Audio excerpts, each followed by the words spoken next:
Olá, gente! A gente está começando mais um MartaCast. Hoje a gente vai falar sobre as vitórias da seleção brasileira de futebol nos amistosos contra o Japão, dos resultados das brasileiras em Roland Garros, da campanha super vitoriosa da seleção brasileira de ginástica rítmica no Pan-Americano da modalidade e da vitória da dupla Tâmela e Vitória no vôlei de praia e outras notícias. Fica com a gente que a gente vai falar sobre as mulheres do esporte agora. Antes da gente começar, a gente vai se apresentar. Eu sou Carol Vimiero, jornalista e professora da UFMG. Malu, por favor. Oi, gente, eu sou a Malu Moura, bolsista aqui no Coletivo Marta e faço jornalismo, estou no quinto período. Oi, gente, eu sou a Soraya Carvalho, sou estudante de jornalismo aqui na UFMG e voluntária no Coletivo Marta. Oi, gente, eu sou a Carol Freire, também estudo jornalismo aqui na UFMG, estou no terceiro período e sou voluntária no Coletivo Marta. Então vamos começar esse nosso primeiro bloco, gente, falando de futebol e falando muito da seleção brasileira, né, que ganhou aí os 2 amistosos que fez contra o Japão. Mas vamos começar falando do jogo de ontem, dessa segunda-feira, Sol. Conta pra gente, o Brasil venceu mais uma vez o Japão. Exatamente, nessa segunda partida para a preparação da Copa América, como você bem disse ontem, no dia segunda-feira, dia 2, o Brasil venceu por 2-1 lá no estádio Cícero de Souza Marques, em Bragança Paulista, e as equipes voltaram a se enfrentar após a vitória brasileira de 3-1 no primeiro jogo. Depois, dessa vez, as japonesas saíram na frente, mas as brasileiras viraram e levaram a vitória. No primeiro tempo, o Japão estava muito superior e levou muito perigo. Inclusive, aos 27 minutos, teve um lance em que, uma bobeada da marcação brasileira, o Japão mandou a bola na trave e que, para nossa felicidade, né, nós brasileiros, a atacante japonesa furou. Mas ainda assim, o Brasil conseguiu segurar muito bem ali no primeiro tempo e as suas melhores chances foram com a Dudinha e a Caroline. Mas a Dudinha estava com marcação dobrada, então ela estava com muito pouco espaço para fazer, né, um gol e, enfim, dar uma respirada no Brasil no primeiro tempo. Já no segundo tempo, a Kiko Seiki abriu o placar logo aos 34 segundos. O gol veio rápido, mas a seleção brasileira conseguiu reagir. 9 minutos depois, a Ishikawa marcou contra um gol assim. E um lance. Foi um gol de coxa. Foi bem E engraçado uma para ser. falha, né? É Uma uma falha falha. da defesa com a goleira, né? Foi um gol de coxa meio engraçado pra gente, pra ela com certeza foi um lance trágico. E depois desse gol, o Brasil melhorou bastante, buscou o segundo gol que veio com a Johnson.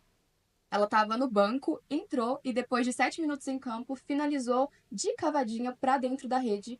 Vale destacar que ela começou o lance e deu uma arrancada espetacular para conseguir receber a bola de novo e fazer esse gol. Após esses amistosos com o Japão, o Brasil vai enfrentar lá a França, dia 27 de junho, lá na casa das adversárias, ainda em preparação para a Copa América de 2025. Pois é, e assim, esse jogo não foi a única vitória, né? A gente teve outro jogo do Brasil, né? Também contra o Japão, na última sexta-feira. Conta um pouquinho pra gente e depois a gente comenta os dois. Sim, na última sexta-feira, dia 30, o Brasil venceu o Japão por 3-1 na Neoquímica Arena, em São Paulo. E o jogo marcou a volta da Marta e contou com 33 mil torcedores e uma ótima atuação da Dudinha, de apenas 19 anos, que marcou 2 gols. A seleção começou criando boas oportunidades, com a meia atacante Dudinha liderando as melhores jogadas. Ela sofreu um pênalti, que foi, inclusive, o responsável por anular o primeiro gol do Japão, mas a cobrança foi perdida pela Caroline. Mesmo sem gol, as brasileiras continuaram pressionando e se mantiveram melhores no jogo. Realmente, a gente vai dar uma comentada depois, mas o desempenho do Brasil foi bem melhor nesse primeiro jogo da sexta-feira do que no de ontem, na segunda-feira. O primeiro gol saiu com um ótimo chute da Dudinha aos 27 minutos. E o segundo gol também foi dela aos 41 minutos, quando a goleira do Japão espalmou a bola e o rebate sobrou para a Dudinha para conseguir ampliar o placar. No segundo tempo, o Japão levou alguns perigos da defesa brasileira. Fugino acertou a bola na trave, mas o Brasil respondeu, melhorou e conseguiu marcar o terceiro gol com a Caroline, aos 9 minutos. E depois de um toque de mão da Luane, foi marcado o pênalti para as japonesas. Nagano bateu e Lorena defendeu. Com 28 minutos, a Marta entrou no lugar da Caroline e conseguiu chutar com perigo ao gol, mas a bola foi pela linha de fundo. E aos 43, a Seiki diminuiu a diferença para o Japão e finalizou o placar em 3-1. E eu acho que a maior diferença dos dois jogos, apesar de 2 vitórias, foi o desempenho do Brasil mesmo. Eu acho que enquanto esse primeiro jogo foi realmente uma vitória do Brasil por 3-1, o segundo jogo foi mais... o Brasil aproveitou as falhas que o Japão teve. Elas não estavam tão bem nesse segundo jogo, né? A impressão que eu tive é que no primeiro jogo o Brasil poderia ter ganhado por mais do que Sim. 3-1 e que Sim. no segundo jogo ganhou mais por sorte do que por competência, porque o Japão poderia facilmente ter aberto no jogo de segunda-feira 2-0 no primeiro tempo. Com certeza. Né? O gol contra foi muito mais por um atrapalho da defesa do Japão do que por uma eficiência ali, um afobamento da seleção brasileira. Sim. Foi bem o contrário, na verdade. Com certeza. Agora, o Japão não teve eficiência também, né? Porque ele teve várias chances. Várias ele chances. meteu algumas bolas na tempo trave foi- e não conseguiu fazer. Sim, assim. pelo menos umas 3 bolas na trave. Sim. Uma chance que uma das jogadoras teve que eu não entendo como conseguiu errar aquela bola. Nossa, foi o gol Sim, aberto. tá na cara do gol. Sim. Gol aberto, a Mas, goleira já tinha tirado a goleira. Sim. Foi incrível, Inclusive, a Furada Kiko, ela chutou uma bola na trave que sabe-se lá o porquê essa bola não entrou. A trave falou assim, hoje não vai entrar. Hoje não. É. Hoje não. E Nesse aí dia, a bola... Deus era brasileiro e andou do nosso lado. Ele, aqui, não. Aquele dia, E aí, a bola voltou no pé dela e ela conseguiu também furar. Então, assim, faltou eficiência no primeiro tempo para as japonesas, porque elas poderiam ter aberto um placar uma diferença muito bacana para vir para o segundo tempo Sim. mais tranquilas. Sim, eu tava comentando também, né, que a Fujino, que é essa jogadora, né, do Camisa ataque 15, camisa- do Japão, como jogou bem os dois jogos. Sim, jogou assim, bem né? os 2 jogos. E eu acho que na seleção brasileira, Bem assim, jovem agora também, pro nosso lado, a gente também teve destaque. No Sim. segundo jogo menos, mas ainda assim, acho que no primeiro jogo a Dudinha, como a gente falou, foi ela sofreu o pênalti, marcou 2 gols, jogou muito bem. A Johnson, no segundo jogo, Entrou e já sim. construiu E a a Giovana oportunidade. Queiroz também jogou muito bem. Deu assistência pra Caroline pra fazer o terceiro gol. Uma assistência linda, primorosa, um levantamento que caiu no pé da Caroline. Ela teve que chutar, né? Então, eu acho que a gente teve pontos positivos também, apesar de um jogo muito abaixo do Brasil nesse segundo amistoso. Interessante, né? A gente tá falando, então, de jogadoras jovens, porque a Fujino também é jovem, a Dudinha é muito jovem. A Johnson tem E a 19 Johnson, anos. muito Sim. jovem, exatamente. É uma renovação aí das duas seleções, trazendo jogadoras, enfim, muito, né, na casa dos 20 anos ali, a Dudinha e a Johnson com 19. Sim, é legal ver o bastão sendo passado assim, né? A Marta entrou nos 2 jogos. O primeiro ela começou. No banco. Sim, ela entrou nos 71 minutos, 73 minutos, e o segundo ela foi titular. E em 2 jogos que a gente vê meninas muito novas se destacando. Sim. Então, E muito legal a presença da Marta, eu acho, assim, sim, né? eu acho que é importante. É uma referência. é uma pessoa referência. que você pode contar emocionalmente, que você sabe, a Marta tá ali, mas claramente, taticamente também, mas é uma referência para as meninas seguirem e também terem aquela tranquilidade de, ok, acho que a gente pode fazer o nosso melhor. Fazer o jogo delas, que a gente É. tem representatividade aqui do Sim, nosso lado. Exato. Sim, sim. Eu vi que a Bia Souza, né, foi ao estádio, conheceu a Marta em um desses amistosos, acho que foi no de sexta-feira, foi uma imagem super legal, assim, delas conversando, trocando camisa. Tem essa coisa também, né, gente, da Marta ser uma grande referência no esporte, no geral. Então, como que essas figuras também... atletas, né, brasileiras, e não só brasileiras, querem também, né, estar ali perto, conhecer, né, que foi muito legal. E a outra coisa foi o estádio cheio, né, gente, assim, Sim. acho que principalmente na sexta-feira, a gente teve um ótimo público para a partida, né, também um pouco de uma certa preparação do Brasil aí para a Copa de Copa, com 2027, certeza, né, acho que vai construindo um pouco aí o caminho, né, tanto para a Copa América quanto para a Copa de 2027. Sim. E, assim, agora para os aspectos mais táticos do jogo, eu acho que o que fica de aviso pra gente, né, é a defesa, né? Porque os gols que a gente tomou do Japão foram bem foram por falhas da defesa do Brasil e os quase gols também, né? Porque o Japão poderia ter Sim. feito muito mais e sempre assim por falha na defesa, por bobeira. Sim, Sim. então eu acho que na defesa eu acho que a gente pecou um pouco, não falo que seja por algum lance individual de alguma delas, mas num conjunto. Sim. E o ataque eu tô satisfeita, assim. Isso eu não posso negar. Eu acho que as meninas foram muito bem no ataque, mas a defesa eu acho que é realmente um ponto.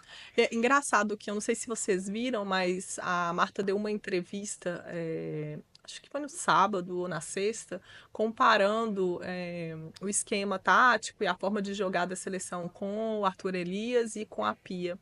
E aí ela falou exatamente disso, assim, de como que ela sentia que com a Pia o time ficava muito travado, muito trancado, e a defesa era muito importante, assim. E aí Tanto por que isso faziam menos gol com a faziam Pia, né? menos gol, exatamente. Mas também ficava muito travado, não Sim. conseguia fazer gol, né, assim, era um jogo meio truncado mesmo, né?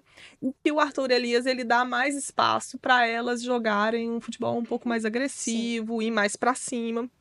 Mas ao mesmo tempo pode ser que a defesa também, né, ainda tenha ali Esse alguns momento. buracos, né, Ele que mexe bastante também durante os jogos, né? Então talvez isso influencie um pouco, porque acho que a defesa tem um ponto diferente do ataque, que é uma coisa de precisar muito de encaixe. sim. Né? Assim, que não é uma coisa que numa bola boa ali, teve um bom entrosamento, conseguiu fazer o gol. A defesa tem que ter uma constância maior. Não é à toa que os defensores são mais cobrados nesse sentido, né? Assim, Sim. defendeu Serem várias, já ok, sólidos, né? tomou uma, exatamente. Então acho que talvez seja um pouco disso. Não que eu não acho que as mudanças deles tenham sido boas, eu acho que ele fez mudanças boas em alguns momentos, mas é uma questão a se observar, porque realmente foi abaixo a defesa. Muito legal, gente. Então, a gente acaba nosso primeiro bloco, a gente volta já já com mais esportes femininos. A gente está de volta para o nosso segundo bloco e agora a gente vai falar um pouco de tênis. Roland Garros está rolando ainda, né? Essa é a última semana. E vamos falar um pouco dos resultados, né, das brasileiras, tanto as adultas quanto as juvenis. Vamos começar falando da Luísa Stefani, que perdeu, né, jogando as duplas ao lado da Timea Babos nessa segunda-feira. Conta pra gente um pouquinho, Carol. Pois é, a Luísa Stefani acabou se despedindo do Roland Garros ao lado da húngara Timea Babos, depois de uma dura derrota nas oitavas de final da chave de duplas. Elas foram superadas pela parceria número 1 do mundo, formada pela Katerina Siniakova e pela americana Taylor Townsend, por 2 sets a 1, com parciais de 6-7, 6-3 e 6-4 em 2 horas e 43 de partida. Foi um jogo muito equilibrado e decidido nos detalhes. A Stefani e a Babos começaram bem, venceram o primeiro set no tie-break, após uma parcial extremamente disputada. Elas chegaram a abrir 3-1, mas viram as adversárias reagirem e sacarem para o set em 6-5. Mesmo assim, a brasileira e a húngara resistiram e levaram a melhor no desempate por 8-6, com destaque para um ponto espetacular, salvo por Stefani, com um golpe entre as pernas. A virada das favoritas começou no segundo set, quando Siniakova e Townsend venceram os 3 primeiros games e mantiveram um ritmo forte até fechar em 6-3.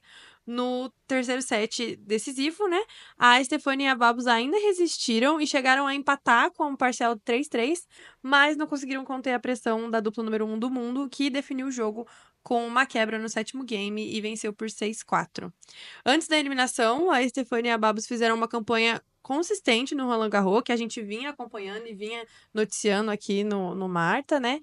Na primeira rodada, elas venceram com facilidade a dupla formada pela ucraniana Anielina Kalinina e a chinesa Yifan Xu.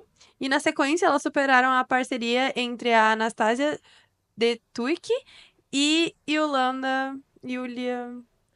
Isso aí, né, gente? Esse Esses nomes. sobrenome é A o gente se sobrenome. esforça, gente. A gente se A esforça. gente tenta. Esse sobrenome é o sobrenome mais difícil de falar no tênis, gente. E olha que tem muito Staro- sobrenome difícil. Starodubtseva. Pois Tem é, tantas letras. Pois é. E tem nome difícil no tênis, hein? É. Então, É. Mas infelizmente, elas foram derrotadas depois de uma campanha consistente, né? Que a gente vinha falando aqui no Marta. Foi sim, a triste, Luísa, né? que é a nossa principal duplista, né? Assim, Sim, nossa sim, medalhista sim. olímpica nas duplas.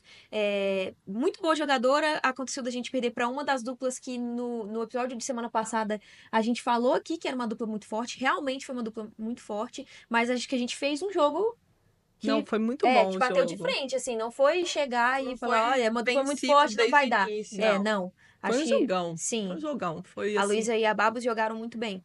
Eu fiquei bem impressionada com a forma como elas venceram o primeiro set, assim, porque Disputadíssimo, né?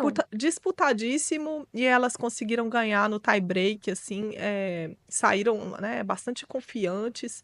E eu acho que, assim, os 3 sets foram bem disputados. Talvez o segundo ali, a Siniakova e a Townsend tiveram um pouco mais de dominância, mas foi disputado também. E no terceiro eu fiquei com muita, assim, esperança, porque as duas sacaram no 5-4 e, assim, parecia que ia dar pra entrar, sabe? Mas no final, né, acabou que elas ganharam. Mas, assim, eu achei que a Luísa jogou muito bem esse último jogo. Sim, Ela foi e a partida de destaque dela ela no Roland Garros. jogou muito, assim, falei que ela tava dando aula, assim, né, do que é ser uma duplista durante o jogo, né. Ela não tinha jogado bem no jogo anterior, que foi o jogo contra a Adetiuk e a Starodubtseva. O nome mais difícil do mundo do tênis. Ela não tinha jogado bem. Ela deu uma entrevista bem chateada, assim, mesmo com a vitória, depois, assim, dizendo que ela tinha ganhado, mas que ela não tinha feito uma boa partida.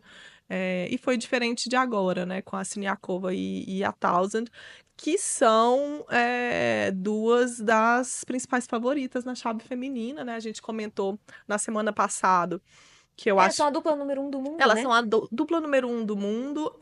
Eu acho que tem mais chance de Pauline e Sarehane ganharem, porque é na terra, que eu acho que elas são mais especialistas no jogo na terra. Tem uma outra dupla muito boa também, que é a Mira Andreeva com a Diana Schneider, que eu acho que também tem, assim, boa chance, porque são boas jogadoras de terra. Mas, assim, basicamente é isso. Elas perderam um É, jogo disputado sim, e não dá contra a pra dupla falar que número foi 1 uma do mundo. decepção, porque elas Não. tentaram, né? Não jogaram A bem. Luísa acabou dando, ela deu uma entrevista depois, falando que o jogo foi muito duro, foi um jogo difícil, mas que partidas, assim, difíceis do nível que foi, são decididas no detalhe, e que a dupla adversária soube se adaptar a esses detalhes. Viraram, né? Elas tinham Sim, perdido o primeiro set e ganharam o segundo e o terceiro, né? Fizeram sim, por elas onde. souberam sair das situações complicadas que o jogo da Luísa impôs para elas. Então, acho que Sim. foi merecido. A Luísa, ela retoma nos próximos torneios da temporada de grama. Ela falou que vai conversar com o time, mas que provavelmente começa em Queens, em Londres, na próxima semana, que é em Wimbledon, na próxima semana de Wimbledon, que é o próximo grande objetivo, né? Sim. Saindo da terra, a gente vai pra Pra grama. Queens, né? Que seria o primeiro torneio aí, que é uma prévia, né? Que Sim. também é em Londres. E logo na sequência o Wimbledon. Eu tô com super. Desde que começou, eu tô falando, Não, né? e desde a dupla, desde que ela formou essa dupla, a gente tá com muita expectativa porque elas Sim, vêm porque dando elas vêm resultado, jogando. vêm apresentando um E bom tênis. vem jogando muito bem as duas. Sim. Acho que a gente pode ficar com boas expectativas aí para a continuação da temporada. Vamos falar um pouco mais de duplas brasileiras, né? Falar da Bia e da Laura, que também perderam em Roland Garros. Conta um pouquinho pra gente, Sol. Gente, notícia triste para os fãs de Biadade. Ela se despediu do Roland Garros de 2025 nesta segunda-feira, no dia 2, após ser eliminada nas oitavas de final da chave de duplas. Ao lado da alemã, como a Carol já nos disse, Laura Siegemund, a brasileira foi superada pela dupla italiana formada por Sara Errani e Jasmine Paolini, por 2-0, com parciais de 6-4 e 6-3. No primeiro set, a Bia e a Laura conseguiram uma quebra no terceiro game, mas as italianas reagiram rapidamente. As duas duplas voltaram a trocar quebras nos games seguintes, até que Errani e Paolini fecharam o parcial no nono game, com a nova quebra 6-4. No segundo set, a dupla Brasil-Alemanha sofreu bastante com a constância das adversárias. A Bia e a Laura quebraram o saque 2 vezes, mas cederam 3 quebras e viram as adversárias fecharem a parcial em 6-3. Apesar da eliminação, essa foi a melhor campanha da Bia nas duplas em Roland Garros em 3 participações. A parceria com a Laura começou o torneio com uma das mais bem posicionadas na temporada, a 8ª no ranking anual, o que mantém as duas na disputa por uma vaga no WTA Finals, que reúne as 8 melhores duplas do ano em novembro. Na chave de simples, a Bia já havia sido eliminada na estreia ao perder para a americana Hailey Batiste.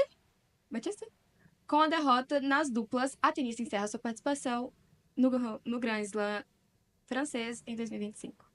Sim, triste. Foi uma segunda-feira terrível, né? Foi. Muito triste pra Carol e Dona Malu. No gente. domingo a gente tava super animada, né? É, Vendo lá que não vamos ter trocamos brasileiras. mensagens. E aí Vai chegou ser- lá e a gente foi derrubada. Derrubada. Acabou o nosso ânimo do dia, Sim. né? Total. Mas, assim, acho que também foi um bom jogo. Acho que o jogo da Da Luísa Luísa foi mais foi disputado. melhor, sim. Foi Também melhor acho. jogo. Foi Acho mais... que a Luísa performou melhor na versão dela, né? Sim, Acho sim. que a Bia joga mais do que jogou nesse jogo de dupla agora, mas também não dá pra falar que. Sim. Era, assim, Como a gente falou, gente, elas pegaram exatamente as duplas que nós citamos na terça-feira passada, que tinha muito potencial, que tem muito potencial pra são as ganhar. favoritas, as Sim, duas duplas exatamente. favoritas.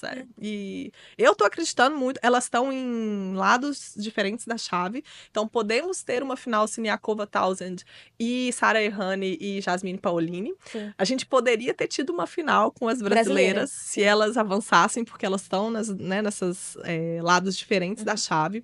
Eu tô apostando muito que as duas duplas que ganharam das brasileiras vão ser as duplas que vão fazer a final. Vamos ver se elas vão, né? Sim. Mas nos conforta É mais perder para as reconfortante. duplas campeãs. Sim, e elas são, eu acho, realmente Sim, as são duas boas. duplas E a Pauline agora favoritas. perdeu também, né? Então ela vai estar com foco Tá focada. nas duplas e ela joga bem, muito bem Pois é. no Saibro. Vamos lá, continuar falando de Roland Garros, agora falar da chave juvenil, né? A Vitória Barros foi a única tenista brasileira juvenil a avançar às oitavas de final de Roland Garros. Conta os detalhes pra gente, Malu.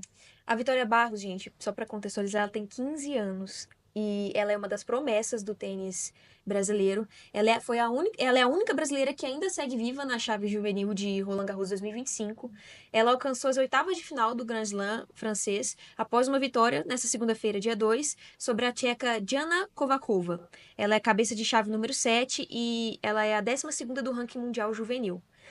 Após perder o primeiro set, a Vitória reagiu e venceu por 2-1, numa partida de 1h34, com parciais de 4-6, 6-3 e 6-3. Então foi uma virada muito consistente da Vitória. Essa é a segunda vez consecutiva que ela chega às oitavas em um Grand Slam. Em janeiro, ela também venceu 2 partidas no Australian Open. Atualmente, ela ocupa a posição de número 25 do ranking juvenil. Ela vem se destacando como uma das principais promessas nacional, como eu falei, né? Ela trabalha com o ex-treinador da Serena Williams, né? O que reforça o investimento na formação e no nível dela, e eu acho que ela entrega. Sim, Esse- é o Patrick Sim, Mouratoglou. Sim, ela entrega realmente. Na próxima rodada, que acontece nessa quarta-feira, dia 4, ela vai enfrentar a norte-americana Julieta Pareja, de 16 anos, que ocupa a 14ª posição do ranking juvenil, e ela já se figura entre uma das 300 do melhor ranking profissional da WTF, da WTA. Ela é a número 320. Em abril, ela chegou às oitavas de final, a Pareja, do WTA de 250 de Bogotá. O que mostra que é um desafio para a Vitória, vai ser Sim. um jogo importante, né? A gente vai torcer bastante para ela, se ela ganhar, acho que vai ser incrível, né? Sim. Acho que ela tem potencial para isso, apesar de Tem. ter uma diferença ali, né, e tal. Ela mas... perdeu recentemente para Sim, Pareja. a gente comentou aqui, inclusive. Sim, semana passada. Sim. São duas ótimas jogadoras, né? Vai Sim. ser um bom jogo, provavelmente.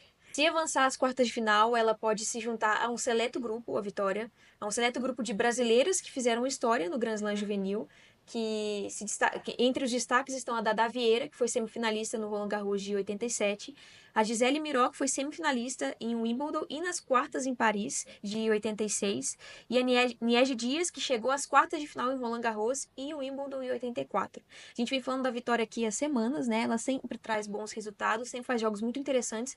Muito raro a gente ver um jogo em que ela perde feio ou sem tentar, né? Assim, os jogos abaixo, é difícil ver dela. E ela é uma ótima jogadora na terra, né? Ela treina na França, tem uma movimentação muito característica de jogos na terra. Então eu acho que ela tem tudo para ir muito bem, assim, ela tá indo muito bem e eu acredito que ela tem potencial sim. A gente teve a participação de outras 2 brasileiras que também se destacam no tênis nacional e, diferente da Vitória, elas encerraram a participação em Paris nessa segunda-feira, dia 3. Foi a paulista Naomi Silva, a Naná, que também tem 15 anos. Ela foi eliminada na segunda rodada pela búlgara Rositsa Dencheva por 7-6 e 6-2. E apesar da proximidade no ranking, a Naná é número 47 e a Dencheva é número 43. A Dencheva ela é 3 anos mais velha que a Naná e ela ocupa a posição de 439 no ranking profissional. Então já tem uma diferença aí, né? Sim, sim. Assim, a Naná fez o jogo antes desse foi um jogo que ela não conseguiu ir tão bem. Ela falou que não performou do jeito que ela gosta, mas que ela soube de jogar no desconforto. Foi um jogo bem legal. Tava comentando com você, inclusive, a Aryna Sabalenka, ela tava lá, que é uma das principais tenistas femininas, né? E a Naná é muito fã dela. E ela falou que fez assim, o máximo de esforço possível pra ir bem no aquecimento pra a Sabalenka ver ela. Enfim, a gente também teve a participação da Pietra Rivoli, que teve uma estreia complicada e foi derrotada pela francesa Ksenia Efremova, de 16 anos, por 6-4 e 6-1. Ela também é do juvenil, mas já está totalmente focada na transição para o circuito profissional. Sim, tem algumas jogadoras, né, que já são um pouco mais velhas e que já estão fazendo a transição, e aí os torneios juvenis, eles às vezes ficam um pouco desequilibrados, assim, Sim. né, com jogadoras de 15 anos e jogadoras de 17, que às vezes tem casos até de jogadoras que jogam as 2 chaves, o Sim, a juvenil e o Dencheva mesmo com profissional. 18, ela é 3 anos mais velhas que a Vitória. Então, assim, tem diferença. A gente vê que Sim, tem diferença. sim.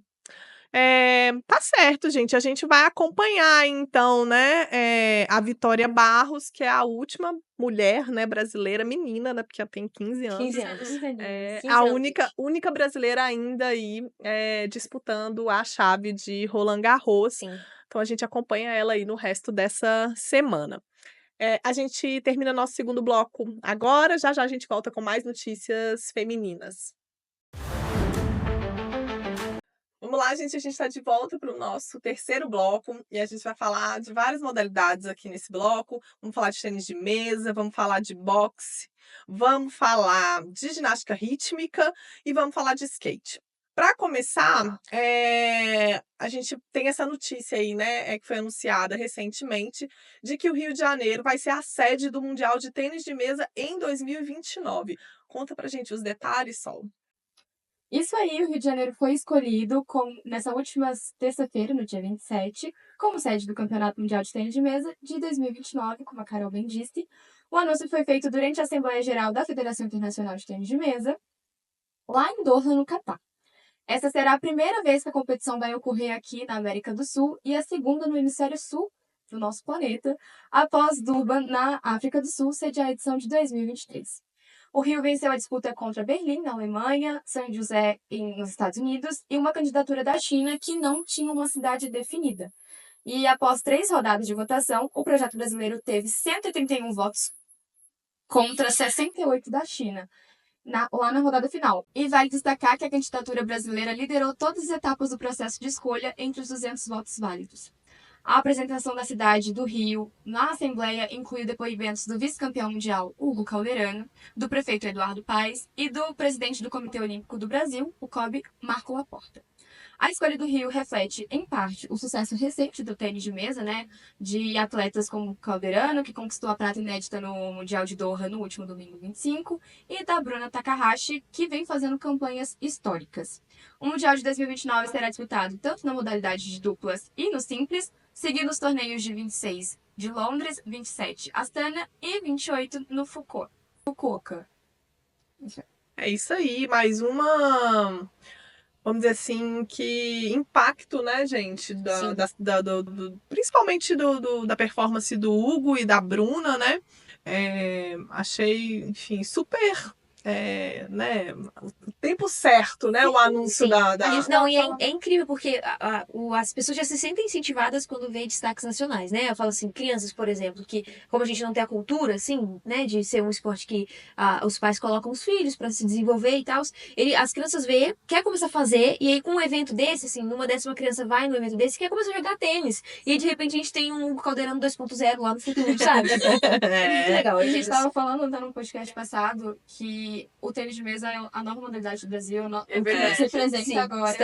É Bruna e Hugo aqui no coração, lado a lado. Não, as últimas semanas foi tudo sobre o tênis de mesa, né, Foi. gente? A gente falou muito de tênis de mesa aqui, Comparações né, muito boas. no podcast nos últimos 2 meses. Falamos várias vezes de tênis de mesa. E eu tava lendo que, inclusive, essa de trazer para América do Sul, né, a segunda no Hemisfério Sul, é uma estratégia também do comitê na Federação de Tênis de Mesa para deixar o esporte mais globalizado, para poder captar mais público.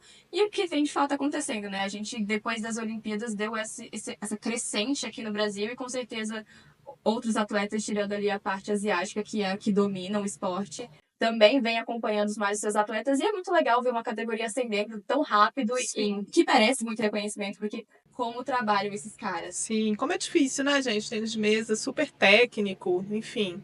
Acho que vai ser muito legal aí a gente receber mais um evento, né? O Brasil vai receber vários eventos internacionais esportivos nos próximos anos. E o Mundial de Tênis de Mesa é mais um desses, assim, né? Vamos passar então para a próxima notícia desse bloco, que é o anúncio da World Boxing de que vai ser obrigatório agora o teste de gênero na modalidade. Assunto, né, delicado. Conta os detalhes pra gente, Malu. Sim, a World Boxing ela é uma federação mundial de boxe responsável pelo programa olímpico e amador da modalidade. Ela anunciou que todas as boxeadoras maiores de 18 anos vão precisar passar por um teste genético de PCR, uma reação em cadeia da polimerase, para confirmar o sexo biológico antes de competir em eventos oficiais. Abre aspas, para determinar seu sexo no nascimento e sua elegibilidade para competir. A decisão ela foi divulgada na última sexta-feira, dia 30.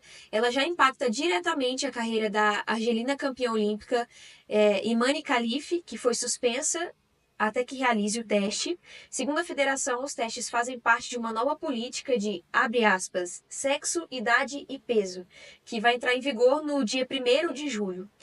A Federação Mundial, ela diz ainda que enviou uma carta para a Federação Argelina de Boxe informando o veto para a atleta Khalif, que já não vai poder participar da Copa de Boxe da Holanda enquanto não passar pela testagem. A instituição ela lembra as polêmicas dos Jogos de Paris 2024 e argumenta que a medida é motivada por reações sobre a participação dela no evento na Holanda e visa a segurança e bem-estar de todos os atletas, incluindo Khalif, e busca proteger a saúde mental e física de todos os participantes da Copa. Essas aspas, gente, eu retirei do documento que eles publicaram, então assim, não são falas nossas, né, assim, tô passando para vocês as informações. Essa medida, ela exige que os atletas forneçam amostras de saliva, sangue ou por suave nasal para identificar o gene SRY, que é o marcador do cromossomo Y. E segundo a World Boxing, a intenção é assegurar a igualdade de condições entre mulheres e homens no boxe, principalmente em um momento em que a entidade se prepara para organizar as disputas da modalidade nos Jogos de Los Angeles 2028. Nas atletas que for detectado tal cromossomo, ou a diferença do desenvolvimento sexual em que ocorre androgenização masculina, a participação só será liberada na categoria masculina. A Khalif ela foi vítima de polêmica e ataques em Paris, quando ela disputou o torneio sobre recusa de outra associação, que foi a Associação Internacional de Boxe, a IBA, que não autorizou a disputa dela no Mundial de 2023. E segundo a entidade, não apresentou o resultado dos testes de gênero, mas falou que a Argelina tinha uma combinação de cromossomos XY masculina. Isso sem mostrar qualquer documento. Eles argumentam isso, mas não mostraram qualquer documento que comprove. A IBA, ela tinha sido desfiliada pelo Comitê Olímpico Internacional, a COI, naquele mesmo ano, em 2023, por questões de governança, o que resultou na COI como a principal responsável pela organização do torneio de boxe nos Jogos Olímpicos de Paris. E o comitê, por sua vez, autorizou a participação da Khalif nos Jogos, que gerou toda aquela polêmica, né? Ela ganhou a medalha. E a suspensão dela, né? Ela conquistou o ouro olímpico, reacendeu o debate sobre a política de gênero nas competições femininas e ampliou a discussão sobre os direitos das atletas e a transparência dos processos de verificação de gênero. Pois é, né, Malu? Essa questão dos testes, né? A gente estava comentando aqui antes de começarmos a gravar, né? De como que esses testes foram implementados ainda na década de 60 Sim. e como que eles foram se modificando, assim, né? Então, na década de 60, a gente tinha um teste que era uma análise fisiológica mesmo, né? Das atletas. Passavam por uma avaliação médica super intrusiva, super, né? Desconfortável para as mulheres. Onde era avaliado apenas a anatomia. Cada um deles. Sim. Depois, a gente teve a criação desses testes, que são testes genéticos, que buscam justamente, né, Nos anos 90, né? No final dos anos 60, e eles foram se aprimorando até Sim. chegar nesse teste dos anos 90, né? E como que mais recentemente a gente tinha uma política do COI de adotar a avaliação dos hormônios, Sim, da né? dosagem hormonal, né? Da dosagem hormonal. Então, E foi o caso da Kelif, né? Ela pôde participar do COI porque fizeram os testes de hormônio para ver se o nível de testosterona estava ok em comparação às outras, e estava, tanto que ela pôde competir. Sim, e aí assim, ainda que o COI tenha uma política, né, que é uma política inclusiva para mulheres trans e para pessoas intersexo, e que acompanha justamente, né, o nível de testosterona, me parece que o boxe quer voltar para esse outro teste, que é um teste que efetivamente busca excluir mulheres trans e pessoas intersexo do porque esporte. Eles literalmente só olham os cromossomos. Sim, é uma coisa bem essencialista, assim, né? Do corpo biológico, que é, né, masculino ou feminino, e meio que ignora, né, as possibilidades de corpos que não são, né, não estão ali nessa binariedade, e também de pessoas que passaram pela transição. Não pessoas, né? Porque, assim, de alguma forma, essas políticas, elas visam, na verdade, as mulheres trans, né? A gente não vê discussão sobre homens trans, né, gente? É sempre essa discussão como se um corpo masculino que fez a transição para o feminino vai ter uma certa vantagem ao competir entre as mulheres, né?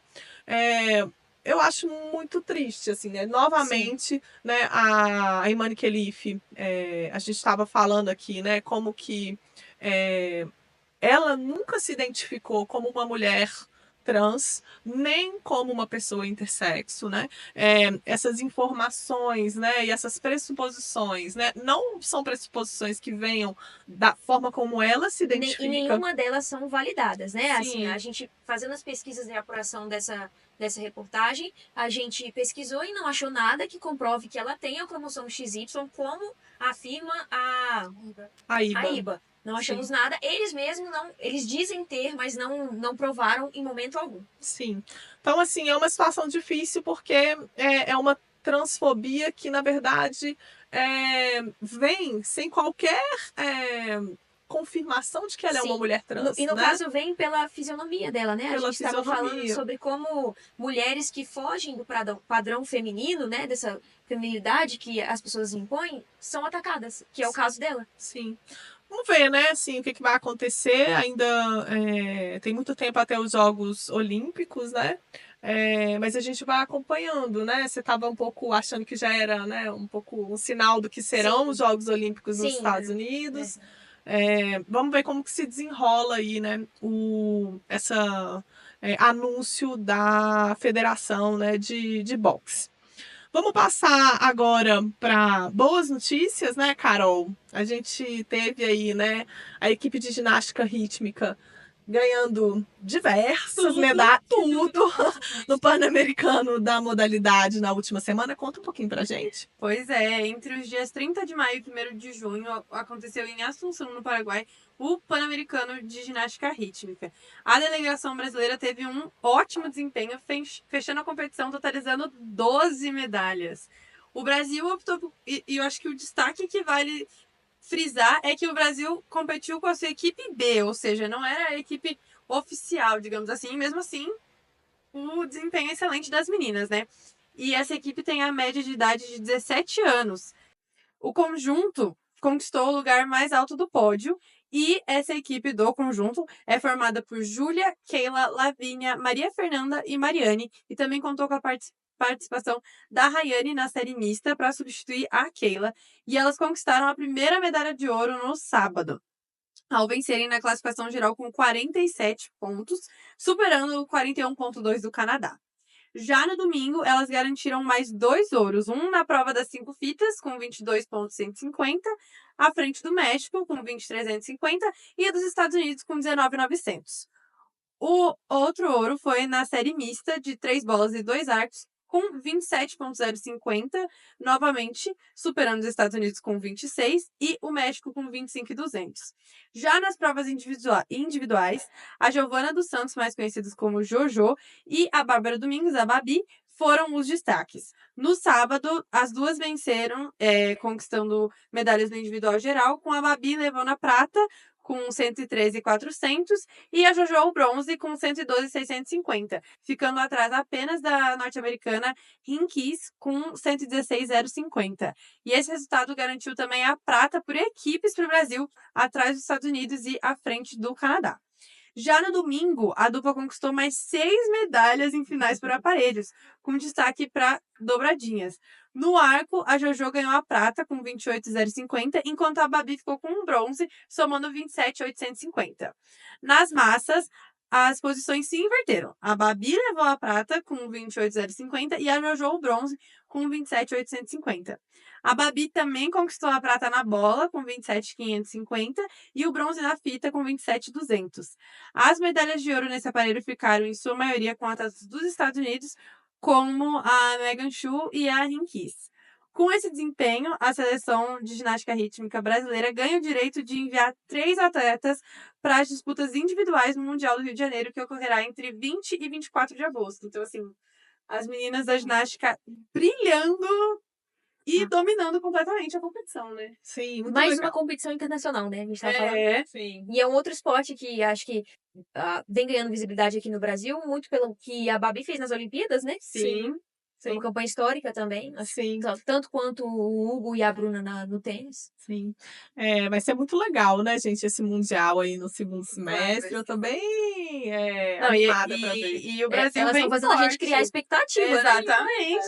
O Sim. Brasil vem forte. É muito legal ver o Brasil conquistando esses espaços, né? Que, Sim. com pessoas tão talentosas, a gente precisa dar esse destaque. Porque 12 medalhas em uma mesma competição não é pra qualquer Com um. a equipe B. Não, e jovens, né, gente? Muito jovens. E aqui, Muito. né, idade média de 17 anos, gente. Meu Deus. Muito jovens. Muito jovens. Vamos falar também de uma outra modalidade que só nos dá alegrias, né? Vamos falar da convocação feminina da Seleção Brasileira de Skate, que foi para a Copa do Mundo na Itália, que está acontecendo agora, não é isso, Sol? Exato. A Confederação Brasileira de Skate confirmou as convocações das skatistas para disputar as modalidades de parque e street, que está acontecendo lá na Itália.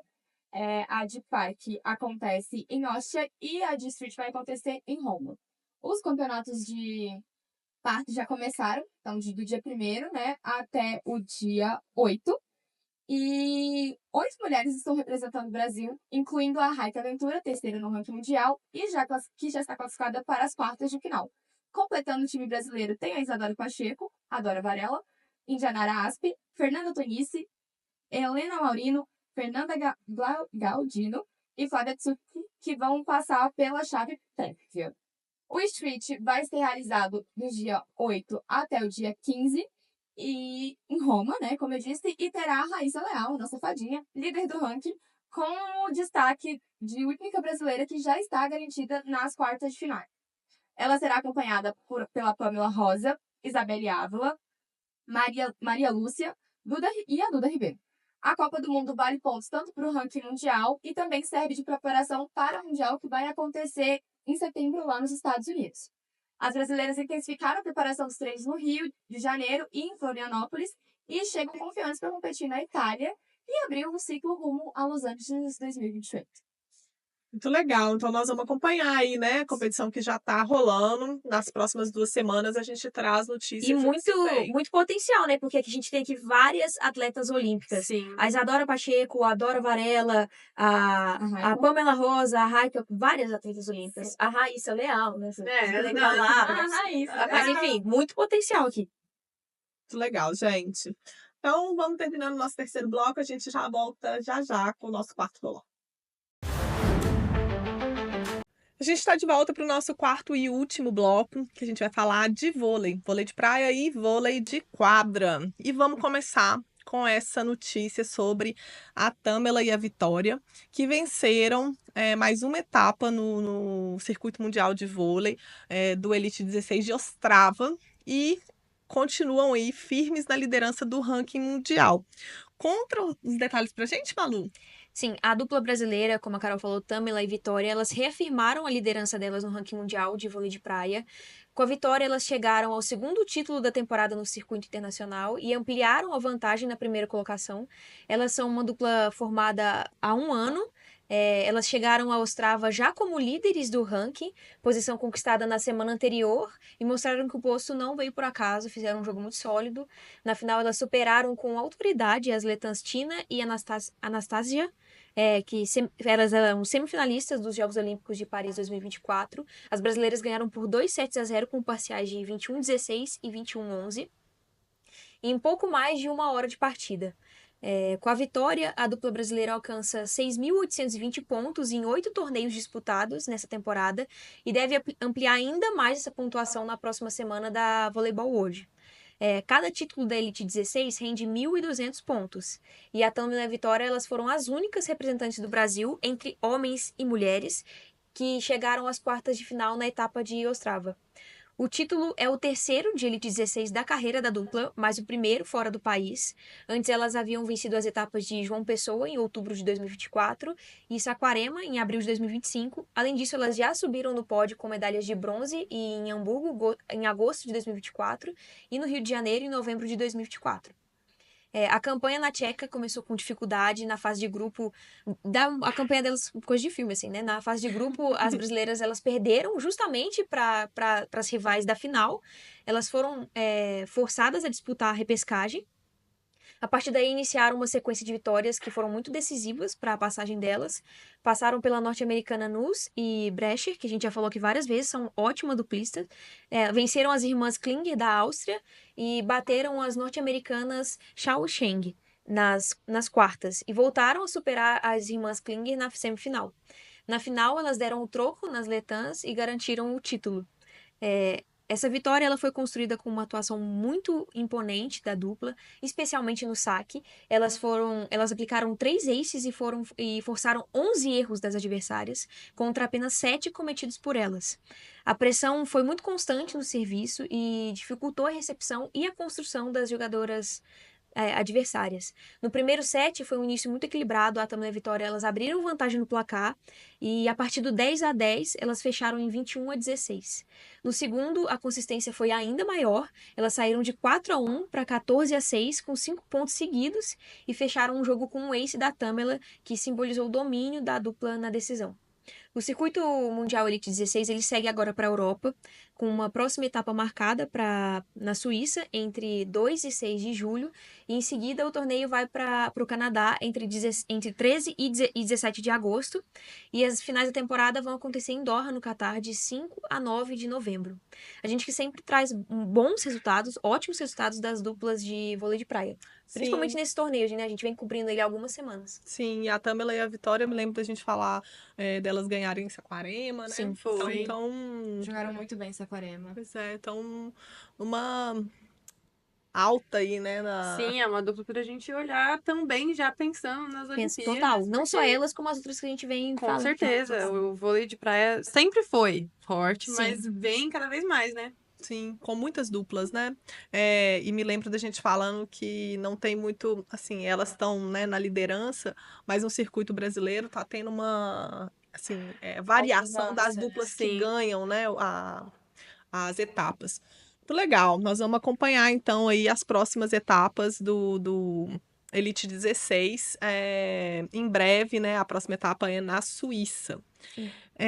Vamos falar agora um pouquinho de vôlei, né, Carol? A gente teve aí esse anúncio da nova coleção de uniformes para a Liga das Nações, que tá prestes, né, a começar.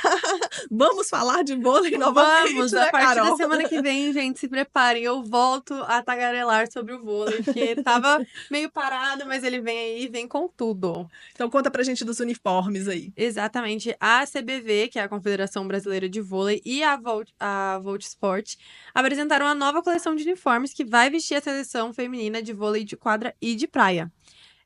Esse novo uniforme, ele tem a tecnologia Dry Ray, que ele está presente em todas as peças e que facilita a evaporação do suor e mantém o corpo seco mesmo durante os jogos mais intensos. Além disso, conta com a produção UV, que é ideal pro vôlei de praia, né? Outro destaque é o escudo na camisa, feito em TPU, com textura 3D e tecnologia NFC. Essa inovação permite que os torcedores acessem conteúdos exclusivos e a loja oficial da CBV diretamente do celular por meio do projeto Sou do Vôlei, que cria uma comunidade oficial do vôlei brasileiro. Então, bem legal isso. Já no uniforme da seleção de quadra, ele exibe 5 estrelas na gola e outras sublimações, em referência às medalhas olímpicas de 92, 2004, 2008, 2012 e 2016, além de elementos gráficos nas mangas que homenageiam os povos originários. A coleção completa estará disponível em breve nas principais redes esportivas e na Volley Shop. E a estreia oficial desse uniforme será amanhã, no dia 4 de junho, quando a seleção feminina vai enfrentar a República Tcheca, estreando na Liga das Nações, no Maracanãzinho. E eu vou aproveitar para relembrar a Agenda Brasil, porque acabou que essa nota já está no nosso site, mas a gente não comentou ela por aqui. Então, na primeira semana, que vai acontecer dos dias 4 a 8 de junho, que será no Rio de Janeiro, na quarta-feira, amanhã, às 17 horas, o Brasil enfrenta a Tchequia. No dia 5, quinta-feira, às 9 horas da noite, o Brasil enfrenta os Estados Unidos. No dia 7, sábado, às 1h30 da tarde, o Brasil enfrenta a Alemanha. E no dia 8, domingo, às 10 horas da manhã, o Brasil enfrenta a Itália. Todos os jogos serão transmitidos pelo Sport TV 2 e só esse jogo do Brasil e Itália vai ser transmitido também pela Globo. Já a semana 2 vai acontecer na Turquia, em Istambul, entre os dias 18 de junho e 26 de junho. No dia 18 de junho, quarta-feira, às 10 horas da manhã, o Brasil enfrenta a Bélgica. No dia 20 de junho, sexta-feira, às 1h30 da tarde, o Brasil enfrenta o Canadá. No dia 21/6, sábado, às 10 horas, o Brasil enfrenta a República Dominicana. No dia 22/6, domingo, às 1h30 da tarde, o Brasil enfrenta a Turquia. E na terceira semana, entre os dias 9 de julho e 13, a competição passa por Kanto, no Japão. No dia 9/7, quarta-feira, à meia-noite, o Brasil enfrenta a Bulgária, porque daí, né, passou pro Japão, os horários ficam difíceis pra gente aqui do Brasil. Dia 10 de julho, quinta-feira, às 3h30 da manhã, o Brasil enfrenta a França.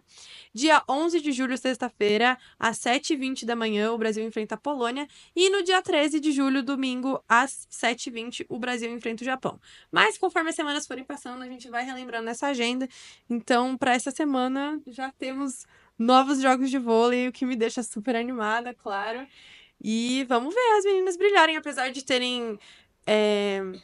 enfrentarem equipes muito fortes também, né, nessa primeira fase.